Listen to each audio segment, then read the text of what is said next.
Enero, teóricamente, sempre é un mes floxo, non? Pero que é certo que este ano é demasiado floxo. E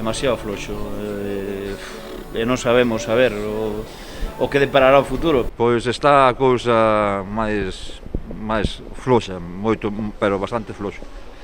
Entón, despois vamos tirando, pois, pouco a pouco, xa ves que non hai, xa ves a xente que hai, que non hai xente. Unha persona para vir aquí nun coche costalle moitísimo traballo, entonces quedan alrededores que, olles, que por tema de comodidade, non? Más que nada, non por tema de calidad. Calidad na Plaza de Abastos, calquera de nós, pois ten moito mellor calidad que calquer centro comercial. É o sentir xeralizado dunha Praza de Abastos a que lle está custando máis do habitual escalar a Costa de Xaneiro. Tralo Nadal, no mercado de Vilagarcía, baixou a clientela e tamén as vendas. Ademais, nos últimos tempos foron varios os postos que botaron o peche, deixando estampas como esta. Por as semanas vimos poucos a vender, entonces non chama moito tampouco aunque haiga de todo, sí, pero te acercas á porta e dá a sensación de vacío, de que non hai, a pesar de que hai, sí, pero dá a sensación de que non hai. Por iso os praceiros propoñen renovar e reestruturar os postos do mercado para facer o espazo máis atractivo para a clientela. Necesitaría unha reestruturación todo o edificio, adaptalo ás necesidades de hoxe, facelo máis cómodo para circular, pasillos máis anchos,